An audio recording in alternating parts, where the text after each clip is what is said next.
ಈಗಾಗಲೇ ಕೂಡಲ ಸಂಗಮ ಪೀಠದಿಂದ ಜಯಮೃತ್ಯುಂಜಯ ಸ್ವಾಮೀಜಿಯನ್ನ ಕೆಳಗಿಳಿಸೋದಕ್ಕೆ ಒಳಗೊಳಗೆ ತಂತ್ರಗಾರಿಕೆ ನಡೀತಾ ಇದೆ. ಕಾಶಪ್ಪನವರು ಈಗಾಗಲೇ ಕೋಪ ಮಾಡಿಕೊಂಡಿದ್ದಾರೆ ಸ್ವಾಮೀಜಿಗಳ ವಿಚಾರದಲ್ಲಿ. ಹಾಗಾದ್ರೆ ಅವರು ಇವತ್ತು ಕೊಟ್ಟಂತಹ ಹೇಳಿಕೆಗೆ ಕಾರಣ ಏನು? ಅವರ ಕೋಪಕ್ಕೆ ಕಾರಣ ಏನು? ಏನೆಲ್ಲ ತಂತ್ರಗಾರಿಕೆ ನಡೀತಾ ಇದೆ ಸ್ವಾಮೀಜಿ ವಿಚಾರದಲ್ಲಿ, ಕಾಶಪ್ಪನವರ ವಿಚಾರದಲ್ಲಿ? ಹಾಗಾದ್ರೆ ಈ ಹಿಂದಿನ ಒಗ್ಗಟ್ಟಿನ ಹೋರಾಟ ಯಾವ ರೀತಿಯಾಗಿತ್ತು? ಇವೆಲ್ಲವನ್ನ ಕೂಡ ನಾವು ನಿಮಗೆ ಡೀಟೇಲ್ ಆಗಿ ವರದಿಯ ಮೂಲಕ ತೋರಿಸ್ತಾ ಹೋಗ್ತೀವಿ. ಹಾಗಾದ್ರೆ ಈ ಹೋರಾಟದ ಒಂದು ಹಿಂದಿರುವ ಲೆಕ್ಕಾಚಾರಗಳು, ಮುಂದೆ ಏನಾಗುತ್ತೆ, ಯತ್ನಾಳ್ ಯಾರ್ಯಾರ ವಿರುದ್ಧ ಹರಿಹಾಯ್ದಿದ್ದಾರೆ, ಕಾಶಪ್ಪನವರು ಇವತ್ತು ಕೊಟ್ಟಂತಹ ಹೇಳಿಕೆ, ಆ ನಂತರ ಅದರ ಸಭೆಗಳ ಮೇಲೆ ಸಭೆಗಳು ನಡೀತಾ ಇರುವಂಥದ್ದು. ಈಗಾಗಲೇ ಸ್ವಾಮೀಜಿಗಳು ಕೂಡ ಸಭೆಯನ್ನ ಮಾಡಿ ಅನೇಕ ಎಲ್ಲಾ ಪಕ್ಷದ ಪಂಚಮಸಾಲಿ ಮುಖಂಡರುಗಳನ್ನು ಕರೆದು ಸಭೆಗಳನ್ನು ಮಾಡ್ತಿದ್ದಾರೆ. ಇಂತಹ ಸಂದರ್ಭದಲ್ಲಿ ಈ ಒಂದು ಪೀಠಕ್ಕೆ ಕುತ್ತು ಬರುವಂತಹ ಸೂಚನೆಯನ್ನ ಕಾಶಪ್ಪನವರು ಕೊಟ್ಟಿದ್ಯಾಕೆ? ಇವೆಲ್ಲವನ್ನ ಕೂಡ ನಿಮ್ಮ ಮುಂದೆ ಡೀಟೇಲ್ ಆಗಿ ಇಡ್ತಾ ಹೋಗ್ತೀವಿ. ಈ ಒಂದು ಪೀಠಕ್ಕೆ ಕುತ್ತು ಅನ್ನುವಂತಹ ವರದಿಗೆ ಸಂಬಂಧಪಟ್ಟ ಹಾಗೆ ಏನಾಗಿದೆ ನೋಡ್ತಾ ಬರೋಣ. ಗುರುಗಳು ಸ್ವಯಂ ಘೋಷಿತ ಆಗಿ ಇವರೇ ಬಂದಿಲ್ಲ. ನಾನು ನಮ್ಮ ಸಮುದಾಯದ ನಾಯಕನಿಗೆ ಅನ್ಯಾಯ ಆದಾಗ ನಾನು ಅವ್ರ ಪರ ನಿಲ್ಲೋದು ನನ್ನ ಕರ್ತವ್ಯ. ನಾಲಿಗೆನ ಹರಿ ಬಿಡೋದ್ರ ಸಲುವಾಗಿ ಅವ್ರನ್ನ ಉಚ್ಚಾಟನೆ ಮೆದುಳು ಯಾರ ಬಳಿ ಇತ್ತು ಗೊತ್ತಿಲ್ಲ, ಹೃದಯ ಯಾರ ಬಳಿ ಇತ್ತು ಗೊತ್ತಿಲ್ಲ. ರಾಜ್ಯದ ಪಂಚಮಸಾಲಿ ಲಿಂಗಾಯತರ ಪ್ರಮುಖ ಸ್ವಾಮೀಜಿ ಜಯಮೃತ್ಯುಂಜಯ ಸ್ವಾಮೀಜಿ ಕೂಡಲ ಸಂಗಮ ಪೀಠದ ಹೊಣೆ ಹೊತ್ತಿರುವಾಗಲೇ ಸಮುದಾಯಕ್ಕೆ 2A ಮೀಸಲಾತಿಗಾಗಿ ಹೋರಾಟ ಮಾಡುತ್ತಿರುವ ಸ್ವಾಮೀಜಿ ಬಿಜೆಪಿಯಿಂದ ಉಚ್ಚಾಟನೆಯಾಗಿರುವ ಬಸನಗೌಡ ಪಾಟೀಲ್ ಯತ್ನಾಳ್ ಪರ ನಿಂತಿರುವುದೇ ಇದೀಗ ಸ್ವಾಮೀಜಿ ಪೀಠವನ್ನ ಅಲುಗಾಡಿಸುತ್ತಿದೆ. ಕೂಡಲ ಸಂಗಮ ಪೀಠದಿಂದ ಜಯಮೃತ್ಯುಂಜಯ ಸ್ವಾಮೀಜಿಯನ್ನ ಕೆಳಗಿಳಿಸುವುದಕ್ಕೆ ಒಳಗೊಳಗೆ ತಂತ್ರಗಾರಿಕೆ ನಡೆಯುತ್ತಿದೆ. ಪಂಚಮಸಾಲಿ ಸಮುದಾಯದ ಪ್ರಬಲ ನಾಯಕ ಕಾಂಗ್ರೆಸ್ ಶಾಸಕ ವಿಜಯಾನಂದ ಕಾಶಪ್ಪನವರ್ ಈ ಸುಳಿವು ನೀಡಿದ್ದಾರೆ. ಕೇವಲ ವಿಜಯಾನಂದ ಕಾಶಪ್ಪನವರಷ್ಟೇ ಅಲ್ಲ, ಕೂಡಲ ಸಂಗಮ ಪೀಠದ ಕೆಲ ಟ್ರಸ್ಟಿಗಳು ಕೂಡ ಸ್ವಾಮೀಜಿ ನಡೆ ಬಗ್ಗೆ ಬೇಸರಗೊಂಡಿದ್ದಾರೆ. ಶ್ರೀಗಳ ವಿರೋಧಿಗಳೊಂದಿಗೆ ವಿಜಯಾನಂದ ಕಾಶಪ್ಪನವರ ಸಭೆ ಮಾಡಿದ್ದು ಜಯಮೃತ್ಯುಂಜಯ ಸ್ವಾಮೀಜಿಯನ್ನ ಪೀಠದಿಂದಲೇ ತೆಗೆಯುವ ಶಪಥ ಮಾಡಿದ್ದಾರೆ ವಿಜಯಾನಂದ ಕಾಶಪ್ಪನವರ್. ಪಂಚಮಸಾಲಿ ಸಮುದಾಯಕ್ಕೆ 2A ಮೀಸಲಾತಿಗಾಗಿ ಜಯಮೃತ್ಯುಂಜಯ ಶ್ರೀ ಹೋರಾಟ ಮಾಡುತ್ತಿದ್ದಾರೆ. ಕಾಂಗ್ರೆಸ್ ಅಧಿಕಾರಕ್ಕೆ ಬಂದಾಗಿನಿಂದಲೂ ನಿರಂತರ ಹೋರಾಟ ನಡೆಯುತ್ತಿದೆ. ಸ್ವಾಮೀಜಿ ಹೋರಾಟಕ್ಕೆ ಬಿಜೆಪಿಯ ಉಚ್ಚಾಟಿತ ಶಾಸಕ ಬಸನಗೌಡ ಪಾಟೀಲ್ ಯತ್ನಾಳ್ ಬೆಂಬಲವಿದೆ. ಕಾಂಗ್ರೆಸ್ ನಾಯಕರ ವಿರೋಧದ ನಡುವೆಯೂ ಹೋರಾಟ ಆಗಿತ್ತು.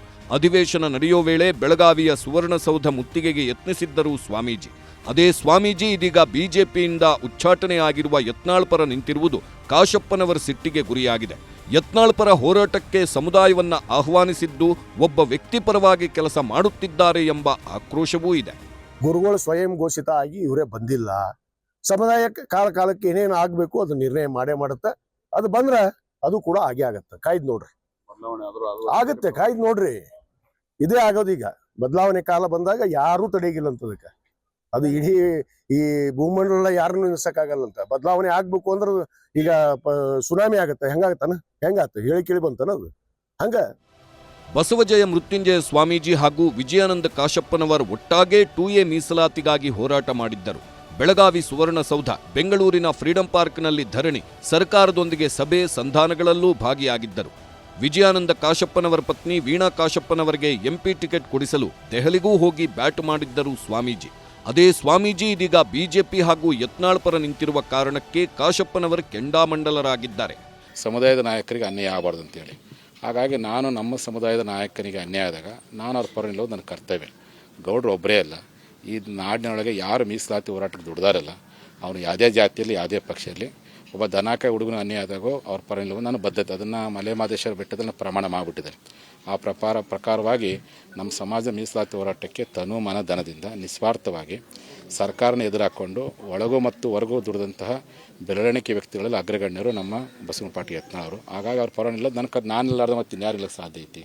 ಇವರಂಗೆ ನಿಸ್ವಾರ್ಥವಾಗಿ ಪ್ರಾಮಾಣಿಕವಾಗಿ ಅವ್ರ ಸರ್ಕಾರಗಳನ್ನ ಎದುರಾಕೊಂಡು ಯಾರು ಹೋರಾಟ ಮಾಡಿದ್ದಾರೆ, ಯಾರು ಮಾತಾಡಿದ್ದಾರೆ, ಮತ್ತು ಅವ್ರ ಪರವಾಗಿ ನಾನಿಲ್ಲಾರ್ದೇ ಏನು ಕ್ರಿಶ್ಚಿಯನ್ ಫಾದರ್ ಬಂದು ನಿಲ್ಲಕ್ಕಾಗತ್ತಾ, ಅಥವಾ ಇಸ್ಲಾಂ ಧರ್ಮದ ಮೌಲ್ಯಗಳು ಬಂದು ನಿಲ್ಲಕ್ಕಾಗತ್ತಾ?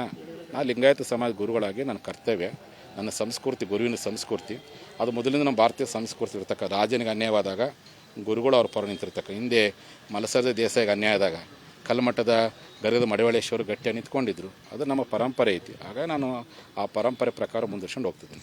ಕೆಲವ್ರಿಗೆ ಏನು ಬೇಜಾರಾಗಿದೆಯಪ್ಪ ಅಂದರೆ, ನೀವು ಹೊಸ ಸರ್ಕಾರ ಬಂದ ಮೇಲೆ ನೀವು ಹೋರಾಟ ಮಾಡಬೇಡ್ರಿ ಅಂದರು, ಹಂಗಾಗಿ ನಾವು ಹೋರಾಟ ಮಾಡಿದೆ. ವಿಧಾನಸೌಧ ಮುತ್ತಿಗೆ ಹಾಕ್ಬೇಡಂದ್ರು, ನಾನು ಮುತ್ತಿಗೆ ಹಾಕಿದೆ. ಯಾರಂದ್ರೆ ನಿಮಗೆ ಗೊತ್ತೈತಿಲ್ಲ, ನಾನು ಅದಕ್ಕೆ ಒಪ್ಪಲಿಲ್ಲ ಅವ್ರ ಮಾತಿಗೆ. ಕೊನೆ ಬಸವನಗೌಡರು ಪರವಾಗಿ ನಿಂತ್ಕೊಬೇಡ್ರಿ ಅಂದರು, ನಾನು ನಿಂತ್ಕೊಂಡೆ. ಹಾಗಾಗಿ ಅವ್ರಿಗೆ ಒಂದು ರೀತಿ ಅಸಮಾಧಾನಗೊಂಡಿದೆ, ಹತಾಶೆಗೊಂಡಾರೆ, ಮಾತಾಡ್ತಾರೆ. ದೊಡ್ಡ ಸಮಾಜ, ಇಂಥ ಸಾವಿರ ಭಿನ್ನಾಭಿಪ್ರಾಯ ಬಂದರೂ ಸಹ ಗಟ್ಟಿಯಾಗಿ ನಿಲ್ಲೋ ಶಕ್ತಿ ಸಮಾಜಕ್ಕಿದೆ. ಮತ್ತು ಇಡೀ ನಾಡಿನ ಜನತೆ ಪಂಚಮಸಾಲಿಯರು ಯಾರು ಪ್ರಾಮಾಣಿಕ ಕೆಲಸ ಮಾಡೋ ಗುರುಗಳು ಯಾರಾದ್ರಂತ ಅವ್ರಿಗೆ ಗೊತ್ತೈತಿ. ಬಿಜೆಪಿಯಿಂದ ಉಚ್ಚಾಟನೆ ಆಗಿರುವ ಯತ್ನಾಳ್ ಪರ ನಿಂತಿದ್ದಾರೆ ಸ್ವಾಮೀಜಿ. ಅದಕ್ಕಾಗೇ ಪೀಠತ್ಯಾಗದ ಮಾತು ಕೇಳುತ್ತಲೇ ಸ್ವಾಮೀಜಿ ಪರ ನಿಂತಿರುವ ಯತ್ನಾಳ್ ಬೆಳಗಾವಿಯ ದೇವಸ್ಥಾನಗಳಿಗೆ ಸ್ವಾಮೀಜಿ ಜೊತೆಯೇ ಸುತ್ತಾಡುತ್ತಿದ್ದಾರೆ. ಯತ್ನಾಳ್ ಉಚ್ಚಾಟನೆ ಪರಿಶೀಲನೆಗೆ ಏಪ್ರಿಲ್ 10 ತನಕ ಡೆಡ್ಲೈನ್ ನೀಡಿರುವ ಸ್ವಾಮೀಜಿ ಏಪ್ರಿಲ್ 11ರಂದು ವಿಜಯಪುರದಲ್ಲಿ, ಏಪ್ರಿಲ್ 13ರಂದು ಬೆಳಗಾವಿಯಲ್ಲಿ ಹೋರಾಟಕ್ಕೆ ಕರೆ ನೀಡಿದ್ದಾರೆ. ಈ ಹೋರಾಟದ ಮೂಲಕ ಯತ್ನಾಳ್ ಸ್ವಾಮೀಜಿ ಒಂದಾಗಿದ್ದಾರೆ. ಏನು ತಪ್ಪೇನಾಯ್ತು ಯಾವ್ರಿ ಅವ ತೆಗ್ಯಾವ ತಗೋತಾಳ್ರಿ ಆ ಮಗ ಬೇಡ ನಾನು ಅವ್ರು ಹಿಂದಿದ್ರೆ ಯಾರು ಇದ್ರೆ ತಗೋಬೇಕಲ್ಲ. ನೀವು ಆ ಹಂದಿಯ ಪ್ರಶ್ನೆಗಳಿಗೆ ಉತ್ತರ ಹೇಳುವುದಿಲ್ಲ, ದಯವಿಟ್ಟು ಕೇಳಬೇಡ್ರಿ. ನೋಡ್ರಿ ಹಂದಿಗಳ ಬಗ್ಗೆ ನಾನು ಪ್ರಶ್ನೆ ಕೇಳಬೇಡ್ರಿ. ಹಂದಿ ಇದ್ದಂಗೆ ಅದು. ಇದೇ ಕೂಡಲ ಸಂಗಮ ಸ್ವಾಮಿಗಳನ್ನ ಯಾರ್ಯಾರು ದಿಲ್ಲಿ ಕರ್ಕೊಂಡು ಹೋಗ್ಯಾರ ಅವ್ರ ಮಕ್ಕಳಿಗೆ ಅವ್ರ ಹೆಂಡ್ರಿಗೆ ಟಿಕೆಟ್ ಕೊಡಲಿಕ್ಕೆ. ನಾವು ಒಮ್ಮೆರೆ ಯಾರು BJP ನಾಯಕರ ಬಳಿ ಕರ್ಕೊಂಡು ಹೋಗಿನಿ, ನನಗೇನು ಮಂತ್ರಿ ಮಾಡಿರಿ ಅಥವಾ ನಮ್ಮದು ಕೂಡಲ ಸಂಗಮ ಸ್ವಾಮಿಗಳ ಸಂಬಂಧ ಮೀಸಲಾತಿ. ನನ್ನ ರಾಜಕೀಯ ಭವಿಷ್ಯಕ್ಕಾಗಿ ಕೂಡಲ ಸಂಗಮ ಸ್ವಾಮಿಗಳನ್ನ ಎಂದೂ ಉಪಯೋಗ ಮಾಡ್ಕೊಂಡಿಲ್ಲ. ಅದು ಲಕ್ಷ್ಮೀ ಹೆಬ್ಬಾಳ್ಕರು ಉಪಯೋಗ ಮಾಡ್ಕೊಂಡಾರ, ವಿನಯ ಕುಲಕರ್ಣಿನೂ ಮಾಡ್ಕೊಂಡಾನ, ಯಾವ ಹಂದಿ ನಿಮ್ಗೆ ಹೇಳೈತಲ್ಲ ಹಂದಿನೂ ಮಾಡ್ಕೊಂಡೈತಿ ಅಂತ ಅಯೋಗ್ಯರು.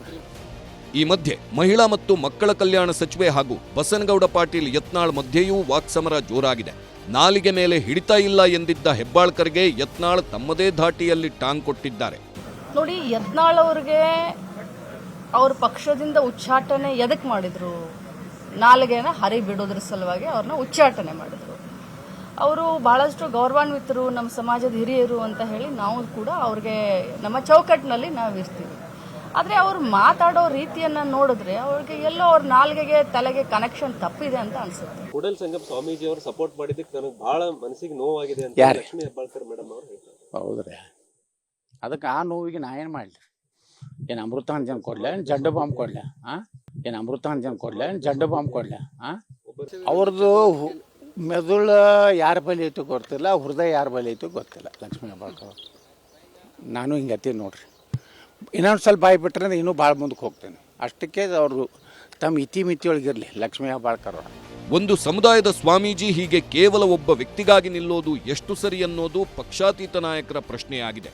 ಒಬ್ಬ ವ್ಯಕ್ತಿಯ ಪರವಾಗಿ ಅಥವಾ ಪಕ್ಷದ ಪರವಾಗಿ ಸ್ವಾಮಿಗಳಾದಂಥವ್ರು ಮಾತಾಡಬಾರ್ದು ಅಂತ ನಾವು ಮನವಿ ಮಾಡ್ಕೊಳ್ತಾ ಇದ್ದೇವೆ. ವೈಯಕ್ತಿಕವಾದಂಥ ಹಿತಾಸಕ್ತಿಯನ್ನು ಇಟ್ಟುಕೊಂಡು ಬಸವನಗೌಡ ಪಾಟೀಲ್ ಯತ್ನಾಳ್ ಒಬ್ಬರಿಗೆ ಇವರು ಹೇಳಿಕೆಯನ್ನು ಕೊಡೋದು ಮಾಡೋದು ಅದು ಸಮಂಜಸ ಅಲ್ಲ ಅಂತ ಅನ್ನೋದು ನಮ್ಮೆಲ್ಲರ ಅಭಿಪ್ರಾಯ. ಅದು ವ್ಯಕ್ತಿಗತವಾಗಿ ಸಮಾಜದ ಗುರುಗಳು ಮಾಡೋದು, ಅದು ನಾನು ಹೇಳ್ತಾ ಇದ್ದೀನಿ, ಮಾಡಬಾರ್ದು. ವ್ಯಕ್ತಿಗತ ನಾವು ಸ್ವಾಮಿಗಳು ಹೋರಾಟ ಮಾಡೋದು ಸಮಾಜ ಸಲುವಾಗಿ. ವ್ಯಕ್ತಿಗತ ಮಾಡೋದು ಯಾರಿಗೇ ಆಗಲಿ ಅದು ತಪ್ಪು ಅನಿಸ್ತೈತಿ. ವ್ಯಕ್ತಿ ಮಾಡೋದಲ್ಲ, ಸಮಾಜ ಸಲುವಾಗಿ ಮಾಡಲಿ. ಸ್ವಾಮಿಗಳು ಎಲ್ಲರಿಗೆ ಒಬ್ಬ ವ್ಯಕ್ತಿ, ಅದು ಪಾರ್ಟಿ ವಿಷಯ. ಯತ್ನಾಳ್ ಅವ್ರನ್ನು ತೆಗೆದು ಅವರ ಪಕ್ಷದ ಆಂತರಿಕ ವ್ಯವಸ್ಥೆ ಅಲ್ಲಿ ನಾವು ಮಠಾಧೀಶಗಳು ಬರ್ತೈತಿ, ಬರಲ್ಲಂಗ, ಅದು ತಪ್ಪದ. ವಿಜಯಾನಂದ ಕಾಶಪ್ಪನವರ ಸಭೆಯನ್ನ ಗಂಭೀರವಾಗಿ ಪರಿಗಣಿಸಿದ್ದಾರೆ ಸ್ವಾಮೀಜಿ. ಕಾಶಪ್ಪನವರ ನಡೆ ನಿರ್ಧಾರಗಳ ಬಗ್ಗೆ ಪಂಚಮಸಾಲಿ ಸಮುದಾಯದ ನಾಯಕರೊಂದಿಗೆ ಈಗಾಗಲೇ ಮಾತುಕತೆ ನಡೆಸಿದ್ದಾರೆ. ಎಲ್ಲಾ ಪಕ್ಷಗಳಲ್ಲಿರುವ ನಾಯಕರಿಂದಲೇ ಉತ್ತರ ಕೊಡಿಸಲು ಸ್ವಾಮೀಜಿ ಪ್ಲಾನ್ ಮಾಡಿದ್ದಾರೆ. ಪಂಚಮಸಾಲಿ ಸಮಾಜಕ್ಕೆ ಸ್ವಾಮೀಜಿ ಅನಿವಾರ್ಯ ಎಂಬ ಸಂದೇಶ ರವಾನೆ ಮಾಡುವ ಕೆಲಸ ಮಾಡುತ್ತಿದ್ದಾರೆ.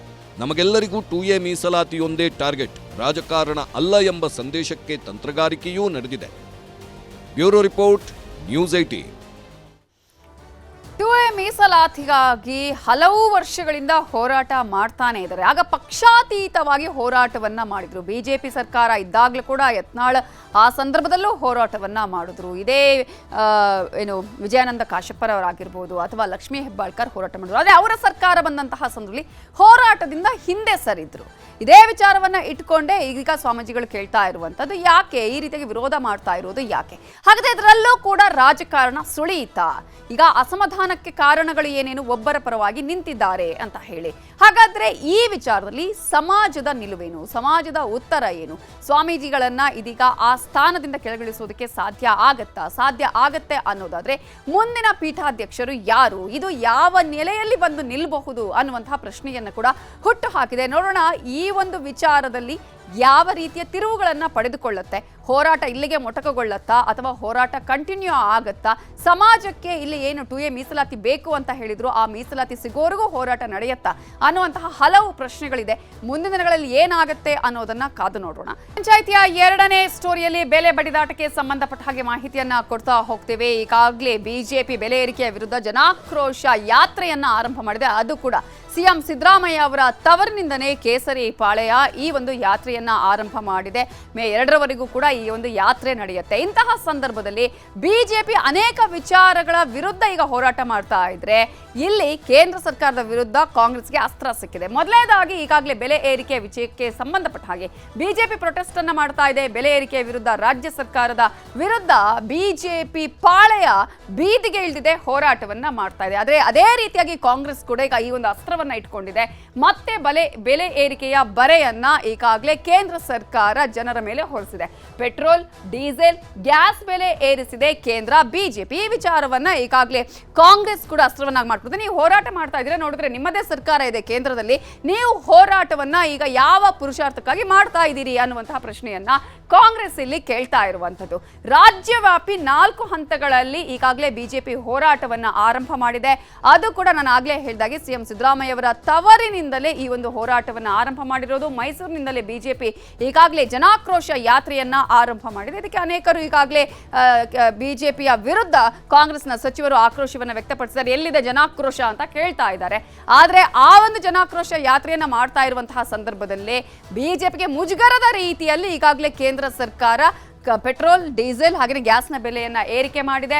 ಪೆಟ್ರೋಲ್, ಡೀಸೆಲ್ ಮೇಲಿನ ಅಬಕಾರಿ ಸುಂಕವನ್ನ 2 ರೂಪಾಯಿಯಷ್ಟು ಹೆಚ್ಚಳ ಮಾಡಿದೆ. ಇದೇ ವಿಚಾರವನ್ನು ಇಟ್ಕೊಂಡು ಈಗಾಗಲೇ ಕಾಂಗ್ರೆಸ್ ವಾಗ್ದಾಳಿಯನ್ನ ಮಾಡ್ತಾ ಇದೆ. ಏನೋ ಈಗಾಗಲೇ ನಾವು ಹೇಳಿದ ಹಾಗೆ ನಾಡದೇವಿ ಚಾಮುಂಡೇಶ್ವರಿಗೆ ಮೈಸೂರಿನಲ್ಲಿ ಪೂಜೆಯನ್ನ ಸಲ್ಲಿಸಿ ಇವತ್ತು ಪ್ರತಿಭಟನೆಗೆ ಚಾಲನೆಯನ್ನ ನೀಡಲಾಗಿದೆ. ಜನಾಕ್ರೋಶ ಯಾತ್ರೆಗೆ ದೊಡ್ಡ ಮಟ್ಟದಲ್ಲಿ ಚಾಲನೆಯನ್ನ ಕೊಡಲಾಗಿದೆ.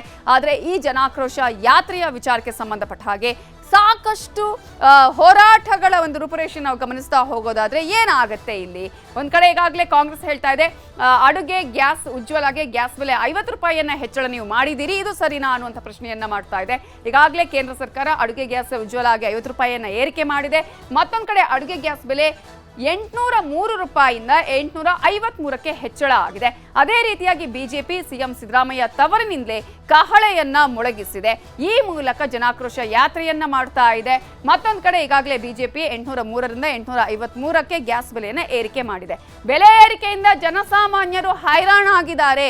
ಈ ಸರ್ಕಾರ ಬಂದ ಮೇಲೆ ಬೆಲೆ ಏರಿಕೆ ಆಗ್ತಾನೆ ಇದೆ ಅಂತ ಹೇಳಿ ಬಿಜೆಪಿ ಆಕ್ರೋಶವನ್ನ ವ್ಯಕ್ತಪಡಿಸಿ ಹೋರಾಟವನ್ನ ಮಾಡ್ತಾ ಇದೆ. ಅನೇಕ ಕಿಡಿನುಡಿಗಳು ಕೂಡ ಕೇಳಿ ಬರ್ತಾ ಇದೆ. ಆದ್ರೆ ಇಲ್ಲಿ ಕೇಂದ್ರ ಸರ್ಕಾರ ಉಜ್ವಲ ಗ್ಯಾಸ್ ಬೆಲೆಯನ್ನ 500 ರೂಪಾಯಿಯಿಂದ 550ಕ್ಕೆ ಹೆಚ್ಚಳವನ್ನ ಮಾಡಿರೋದನ್ನ ನಾವಿಲ್ಲಿ ಗಮನಿಸಬಹುದು. ಈ ಮೂಲಕ ಬಿಜೆಪಿಯ ಜನಾಕ್ರೋಶ ಯಾತ್ರೆ ಒಂದ್ ಕಡೆ ಆದ್ರೆ ಕಾಂಗ್ರೆಸ್ಗೆ ಮತ್ತೊಂದು ಕಡೆ ಅಸ್ತ್ರ ಕೂಡ ಸಿಕ್ಕಿರೋದು. ಆದ್ರೆ ಈ ಒಂದು ಹೋರಾಟ ಮಾಡುವ ಸಂದರ್ಭದಲ್ಲಿ ಕೇವಲ ಈ ಜನಾಕ್ರೋಶ ಯಾತ್ರೆ ಮಾತ್ರ ಅಲ್ಲ, ಈ ಹಿಂದಿನ ಅನೇಕ ಹೋರಾಟಗಳು ಕೂಡ ಬಿಜೆಪಿ ಏಕಾಂಗಿಯಾಗಿ ಹೋರಾಟ ಮಾಡಿರೋದನ್ನ ನಾವು ಗಮನಿಸಬಹುದು. ಆದ್ರೆ ಈ ದಳಪತಿಗಳ ವಿಚಾರಕ್ಕೆ ಸಂಬಂಧಪಟ್ಟ ಹಾಗೆ ಅತಂತ್ರ ಆಗಿದೆ. ಇಲ್ಲಿ ಒಂದ್ ಕಡೆ ಮೂಡ ಹೋರಾಟ ಆಗಿರ್ಬೋದು, ಶಾಸಕರಿಗೆ ಅಮಾನತು ಬಳಿಕ ಈಗಾಗಲೇ ಬೆಲೆ ಏರಿಕೆಯ ವಿರುದ್ಧವೂ ಕೂಡ ಬಿಜೆಪಿ ಏಕಾಂಗಿಯಾಗಿ ಪ್ರೊಟೆಸ್ಟ್ ಅನ್ನ ಮಾಡ್ತಾ ಇದೆ. ಈ ಯಾವ ವಿಚಾರದಲ್ಲೂ ಕೂಡ ಜೆಡಿಎಸ್ ಮತ್ತು ಬಿಜೆಪಿ ಒಗ್ಗಟ್ಟಾಗಿ ಹೋರಾಟವನ್ನ ಮಾಡಿಲ್ಲ. ಅದರಲ್ಲಿ ಪ್ರಮುಖವಾಗಿ ಮೂಡ ಹಗರಣದ ವಿಚಾರದಲ್ಲಿ ಬಿಜೆಪಿ ಏಕಾಂಗಿಯಾಗಿ ಹೋರಾಟ ಮಾಡ್ತು. 18 ಶಾಸಕರನ್ನ ಅಮಾನತುಗೊಳಿಸಿದ ವಿಚಾರದಲ್ಲಿ ಏಕಾಂಗಿ ಹೋರಾಟ, ಬೆಲೆ ಏರಿಕೆ ಈಗ ನಡೀತಾ ಇದೆಯಲ್ಲ ಜನಾಕ್ರೋಶ ಯಾತ್ರೆ, ಅದರ ವಿರುದ್ಧವೂ ಕೂಡ ಈಗಾಗಲೇ ಬಿಜೆಪಿ ಏಕಾಂಗಿಯಾಗಿ ಹೋರಾಟವನ್ನ ಮಾಡ್ತಾ ಇದೆ. ಯಾಕೆ ಅಂತ ನಾವು ಗಮನಿಸ್ತಾ ಹೋಗೋದಾದ್ರೆ ಈಗಾಗಲೇ ಮೈತ್ರಿ ಪಕ್ಷ ಜೆಡಿಎಸ್ ಅನ್ನ ಸೈಡ್ ಲೈನ್ ಮಾಡಿದೆ ಬಿಜೆಪಿಯ ನಾಯಕರು. ಈಗ ಇಲ್ಲಿ ಇವರಿಬ್ಬರ ಮಧ್ಯೆ ಬಿರುಕು ಮೂಡಿದೆಯಾ ಅನ್ನುವಂತಹ ಪ್ರಶ್ನೆ ಸಹಜವಾಗೇ ಇದೆ. ದೋಸ್ತಿಯಿಂದ ಜೆಡಿಎಸ್ಗೆ ಹೆಚ್ಚು ಲಾಭ ಅನ್ನುವಂತಹ ಲೆಕ್ಕಾಚಾರ ಬಿಜೆಪಿಯವರಲ್ಲಿ ಇರೋದ್ರಿಂದ ಜೆಡಿಎಸ್ ಅನ್ನ ಬಿಟ್ಟು ಏಕಾಂಗಿ ಹೋರಾಟವನ್ನ ಇಲ್ಲಿ ಮಾಡಲಾಗ್ತಾ ಇದೆ. ಅನೇಕ ಹೋರಾಟಗಳಲ್ಲೂ ಕೂಡ ನಾವು ಗಮನಿಸಬೇಕಾಗುತ್ತೆ. ಕಾಂಗ್ರೆಸ್ ಸರ್ಕಾರದ ವಿರುದ್ಧ ಒಬ್ಬಂಟಿಯಾಗಿ ಬಿಜೆಪಿ ಇಲ್ಲಿ ಜನಾಕ್ರೋಶ ಯಾತ್ರೆಯನ್ನ ಮಾಡ್ತಾ ಇದೆ. ಈಗಾಗಲೇ ಬಿಜೆಪಿಯ ರಾಜ್ಯಾಧ್ಯಕ್ಷರಿಗೆ ಸಮರ್ಥನೆಯನ್ನು ಕೊಡುವಂತಹ ಪ್ರಯತ್ನ ಮಾಡಿದ್ರು. ಇಲ್ಲ, ನಾವು ನಾವೆಲ್ಲರೂ ಒಗ್ಗಟ್ಟಾಗಿದ್ದೀವಿ, ಯಾವುದೇ ರೀತಿಯಾದಂತಹ ಮೈತ್ರಿಯಲ್ಲಿ ಬಿರುಕು ಇಲ್ಲ ಅನ್ನುವಂತಹ ವಿಚಾರವನ್ನ ಹೇಳಿದ್ರು. ಬಿಜೆಪಿ ನಡೆಯಿಂದ ಇದೀಗ ಬೇಸರಗೊಂಡಿದ್ದಾರೆ ಕುಮಾರಸ್ವಾಮಿ ಅವರು. ಆ ಒಂದು ನಿಟ್ಟಿನಲ್ಲಿ ಪ್ರತ್ಯೇಕ ಹೋರಾಟವನ್ನ ಮಾಡುವಂತಹ ಒಂದು ತಯಾರಿಯನ್ನ, ಚಿಂತನೆಯನ್ನ ಕೂಡ ಈಗಾಗಲೇ ಕುಮಾರಸ್ವಾಮಿ ಮಾಡಿದ್ದಾರೆ. ಇಲ್ಲಿ ಜೆಡಿಎಸ್ ಅಸ್ತಿತ್ವವನ್ನ ಉಳಿಸಿಕೊಳ್ಳೋದಕ್ಕೆ ರಾಜ್ಯದತ್ತ ಗಮನವನ್ನ ಹರಿಸಿದ್ದಾರೆ ಕುಮಾರಸ್ವಾಮಿ ಅವರು. ತಮ್ಮ ಪಕ್ಷ ಸಂಘಟನೆಯ ವಿಚಾರದಲ್ಲಿ ಹೋರಾಟದ ಹಿನ್ನೆಲೆಯಲ್ಲಿ ಈಗಾಗಲೇ ಸಾಕಷ್ಟು ಚಿಂತನೆಯನ್ನ ಮಾಡ್ತಾ ಇದ್ದಾರೆ. ಒಂದ್ ಕಡೆ ಹೋರಾಟ, ಪಕ್ಷ ಸಂಘಟನೆಗೆ ಸಮಯವನ್ನ ಮೀಸಲಿಡಲು ಕೂಡ ಕುಮಾರಸ್ವಾಮಿ ನಿರ್ಧಾರವನ್ನ ಮಾಡಿದ್ದಾರೆ. ಈ ಮೂಲಕ ಈಗಾಗಲೇ ಕೇಳಿ ಬರ್ತಾ ಇರುವಂತಹ ಮಾತೇನಪ್ಪ ಅಂತ ಹೇಳಿದ್ರೆ, ಇವರಿಬ್ಬರ ನಡುವೆ, ಬಿಜೆಪಿ ಮತ್ತು ಜೆಡಿಎಸ್ನ ನಡುವೆ ಎಲ್ಲವೂ ಸರಿ ಇಲ್ಲ, ಮೈತ್ರಿಯಲ್ಲಿ ಬಿರುಕು ಬಿಟ್ಟಿದೆ. ಈ ಹಿನ್ನೆಲೆಯಲ್ಲಿ ಯಾವ ರೀತಿಯಾಗಿ ಇಬ್ಬರಿಬ್ಬರು ಒಂದಾಗೋದಕ್ಕೆ ಸಾಧ್ಯ ಇದೆ ಅನ್ನುವಂತಹ ಪ್ರಶ್ನೆಯನ್ನ ಕೂಡ ಹುಟ್ಟು ಹಾಕಿದೆ. ಹಾಗಾದ್ರೆ ಈ ವಿಚಾರದಲ್ಲಿ ವಿಜೇಂದ್ರ ಅವರು ಒಂದು ಸಮರ್ಥನೆಯನ್ನ ಕೊಟ್ಟಿದ್ದಾರೆ, ಯಾವುದೇ ರೀತಿಯ ಬಿರುಕಿಲ್ಲ ಅಂತ ಹೇಳಿ. ಬಟ್ ಕೇಂದ್ರ ಸಚಿವರಾಗಿರುವ ಜೆಡಿಎಸ್ ನಾಯಕರಾಗಿರುವಂತಹ ಕುಮಾರಸ್ವಾಮಿ ಏನ್ ಹೇಳಿದ್ದಾರೆ ನೋಡೋಣ. ಸಮನ್ವಯತೆ ಬೇಕು, ನಾನಿಲ್ಲ ಅಂತ ಹೇಳಲ್ಲ, ಅದ್ರ ಬಗ್ಗೆ ಚರ್ಚೆ ಮಾಡ್ತೀವಿ. ಏಕೆಂದರೆ ಇನ್ನೂ ಹೊಸ ಅಧ್ಯಕ್ಷರು ಡೆಲ್ಲಿಲೂ ಬರಬೇಕು, ಇಲ್ಲೂ ತೀರ್ಮಾನ ಏನು ಮಾಡ್ತಾರೆ ಗೊತ್ತಿಲ್ಲ ನನಗೆ. ಇದೆಲ್ಲ ಆದಮೇಲೆ ಸಮನ್ವಯದ ಕೊರತೆ ಏನಿದೆ ಸರಿಪಡಿಸಲಿಕ್ಕೆ ಪ್ರಾಮಾಣಿಕವಾಗಿ ಕೂತು ಚರ್ಚೆ ಮಾಡ್ತಾರೆ. ಈಗಾಗಲೇ ಬಿಜೆಪಿ ಹೋರಾಟವನ್ನ ಮಾಡ್ತಾ ಇದೆ. ಅನೇಕ ಹೋರಾಟಗಳು ನಡೀತಾ ಇರುವಂತಹ ಸಂದರ್ಭದಲ್ಲಿ ಸಿಎಂ ಸಿದ್ದರಾಮಯ್ಯ ಅವರು ಈಗ ಬಿಜೆಪಿಗೆ ಟಾಂಗ್ ಅನ್ನ ಕೊಟ್ಟಿದ್ದಾರೆ. ಹಾಗಾದ್ರೆ ಏನ್ ಹೇಳಿದ್ದಾರೆ ಇಲ್ಲಿ ಸಿದ್ದರಾಮಯ್ಯ ಅವರು ಅಂತ ನಾವು ನೋಡ್ತಾ ಹೋಗೋದಾದ್ರೆ, ರಾಜ್ಯ ಬಿಜೆಪಿಯ ಹೋರಾಟಕ್ಕೆ ಸಿಎಂ ಸಿದ್ದರಾಮಯ್ಯ ಅವರು ಟಾಂಗ್ ಅನ್ನ ಕೊಟ್ಟಿದ್ದಾರೆ, ಪ್ರತಿಕ್ರಿಯೆಯನ್ನ ನೀಡಿದ್ದಾರೆ. ಏನಂತ ಹೇಳಿದ್ದಾರೆ ಅಂತ ನಾವು ಗಮನಿಸ್ತಾ ಹೋಗೋದಾದ್ರೆ, ವಿಜಯೇಂದ್ರ ಪೇಮೆಂಟ್ ಸೀಟ್ ರಾಜ್ಯಾಧ್ಯಕ್ಷ ಅನ್ನುವಂತಹ ಸ್ಟೇಟ್ಮೆಂಟ್ ಅನ್ನ ಸಿಎಂ ಸಿದ್ದರಾಮಯ್ಯ ಅವರು ಇಲ್ಲಿ ಕೊಟ್ಟಿದ್ದಾರೆ. ಅಸಮರ್ಥ, ನಿರ್ಲಜ್ಜ, ಜನ ವಿರೋಧಿ ಪ್ರತಿಪಕ್ಷ ಇದು, ಇವರಿಗೆ ಯಾವುದೇ ರೀತಿಯಾದಂತಹ ಹೋರಾಟವನ್ನ ಮಾಡುವಂತಹ ನೈತಿಕತೆ ಇಲ್ಲ ಅನ್ನುವಂತಹ ಒಂದು ಸ್ಟೇಟ್ಮೆಂಟ್ ಅನ್ನ ಸಿಎಂ ಸಿದ್ದರಾಮಯ್ಯ ಕೊಟ್ಟಿದ್ದಾರೆ. ರಾಜ್ಯ ಸರ್ಕಾರವನ್ನ ಪ್ರಶ್ನಿಸುವಂತಹ ಯಾವ ನೈತಿಕತೆ ಬಿಜೆಪಿಯವರಿಗೆ ಇದೆ, ಈ ಬಿಜೆಪಿಯ ಹೋರಾಟಕ್ಕಿದೆ ಅನ್ನುವಂತಹ ಪ್ರಶ್ನೆಯನ್ನ ಸಿಎಂ ಸಿದ್ದರಾಮಯ್ಯ ಅವರು ಮಾಡಿದ್ದಾರೆ. ನಮ್ಮನ್ನ ಪ್ರಶ್ನಿಸುವ ಮೊದಲು ಯತ್ನಾಳ್ಗೆ ಉತ್ತರ ಕೊಡುವಂತಹ ತಾಕತ್ತನ್ನ ತೋರಿಸ್ಲಿ ಅಂತ ಹೇಳಿ ಸಿಎಂ ಸಿದ್ದರಾಮಯ್ಯ ಅವರು ಈಗಾಗಲೇ ಬಿಜೆಪಿಗೆ ಟಾಂಗ್ ಅನ್ನ ಕೊಟ್ಟಿದ್ದಾರೆ. ಯತ್ನಾಳ್ ಅನೇಕ ಪ್ರಶ್ನೆಗಳನ್ನ ಕೇಳ್ತಾರೆ, ಆರೋಪ ಮಾಡ್ತಾರೆ, ಅದಕ್ಕೆ ಉತ್ತರ ಕೊಡ್ಲಿ ಅಂತ ಹೇಳ್ತಾ ಇದ್ದಾರೆ. ವಿಜಯೇಂದ್ರ ಮೊದಲು ತನ್ನ ರಾಜ್ಯಾಧ್ಯಕ್ಷ ಹುದ್ದೆಯನ್ನ ಭದ್ರಪಡಿಸಿಕೊಳ್ಳಲಿ. ಅವರ ಕುರ್ಚಿಯೇ ಶೇಕ್ ಆಗ್ತಾ ಇದೆ, ಅವರ ರಾಜ್ಯಾಧ್ಯಕ್ಷ ಹುದ್ದೆ ಇರುತ್ತಾ ಇಲ್ವೋ ಅನ್ನೋದೇ ಗೊತ್ತಿಲ್ಲ. ಇಂತಹ ಸಂದರ್ಭದಲ್ಲಿ ಈ ರೀತಿಯಾದಂತಹ ಹೋರಾಟವನ್ನ ಮಾಡುವಂತಹ ನೈತಿಕತೆ ಬಿಜೆಪಿಗೆ ಯಾವ ರೀತಿಯಾಗಿದೆ? ವಿಜಯೇಂದ್ರ ಅವರು ಮೊದಲು ತನ್ನ ಸ್ಥಾನವನ್ನ ಭದ್ರಪಡಿಸಿಕೊಳ್ಳಿ ಅಂತ ಹೇಳಿ ಸಿಎಂ ಸಿದ್ದರಾಮಯ್ಯ ಹೇಳಿಕೆಯನ್ನ ಕೊಟ್ಟಿದ್ದಾರೆ. ಈ ವಿಚಾರಕ್ಕೆ ಸಂಬಂಧಪಟ್ಟ ಹಾಗೆ ನೋಡ್ತಾ ಹೋಗೋದಾದ್ರೆ ಅನೇಕ ವಿಚಾರಗಳು ಪ್ರಸ್ತಾಪ ಮಾಡಿದ್ದಾರೆ. ಗ್ಯಾರಂಟಿಗಳಿಂದಾಗಿ ಜನ ಸಂತುಷ್ಟರಾಗಿದ್ದಾರೆ, ಜನರ ಆಶೀರ್ವಾದ ಸಾಕು ನಮಗೆ, ಜನ ಏನು ಉತ್ತರವನ್ನ ಕೊಡ್ತಾರೆ, ಅವರು ಯಾವ ರೀತಿಯಾದಂತಹ ಒಂದು ಜೀವನವನ್ನ ಈಗ ನಡೆಸ್ತಾ ಇದ್ದಾರೆ, ನಾವು ಅವರಿಗೆ ಬೇಕಾದಂತಹ ಆಡಳಿತವನ್ನ ಕೊಡ್ತಾ ಇದ್ದೀವಿ, ಅದರಲ್ಲೂ ಪ್ರಮುಖವಾಗಿ ನಾವು ಏನು 5 ಗ್ಯಾರಂಟಿಗಳನ್ನ ನೀಡಿದ್ದೇವೆ ಅದರಿಂದ ಜನ ಸಂತುಷ್ಟರಾಗಿ ಜೀವನವನ್ನ ನಡೆಸ್ತಾ ಇದ್ದಾರೆ, ಜನರ ಆಶೀರ್ವಾದ ನಮಗೆ ಇದ್ರೆ ಸಾಕು ಅನ್ನುವಂತಹ ಪ್ರತಿಕ್ರಿಯೆಯನ್ನ ಸಿದ್ದರಾಮಯ್ಯ ಕೊಟ್ಟಿದ್ದಾರೆ. ಬಿಜೆಪಿ ಏನು ಅನ್ನೋದನ್ನ ಅರ್ಥ ಮಾಡಿಕೊಳ್ಳುವಷ್ಟು ಜನ ಪ್ರಜ್ಞಾವಂತರಾಗಿದ್ದಾರೆ, ಇಲ್ಲಿನ ಜನ ಮತದಾರರು ಪ್ರಜ್ಞಾವಂತರಾಗಿದ್ದಾರೆ, ಬಿಜೆಪಿ ಏನೇನು ಮಾಡುತ್ತೆ ಅವೆಲ್ಲವನ್ನ ಕೂಡ ಅವರು ನೋಡ್ತಾ ಇದ್ದಾರೆ ಅನ್ನುವಂತಹ ಹೇಳಿಕೆಯನ್ನ ಈಗಾಗಲೇ ಸಿಎಂ ಸಿದ್ದರಾಮಯ್ಯ ಕೊಟ್ಟಿದ್ದಾರೆ. ಕೇಂದ್ರ ಸರ್ಕಾರದ ತೆರಿಗೆ ಅನುದಾನಕ್ಕೆ ರಾಜ್ಯದ ಬಿಜೆಪಿ ನಾಯಕರೇ ಕತ್ರಿಯನ್ನ ಹಾಕಿಸಿದ್ದಾರೆ. ಈಗಾಗಲೇ ತೆರಿಗೆಗೆ ಬರುವಂತಹ ಪಾಲು ಇದೆಯಲ್ಲ, ಅದು ನಮಗೆ ಬರದೇ ಇರುವಂಥದ್ದು.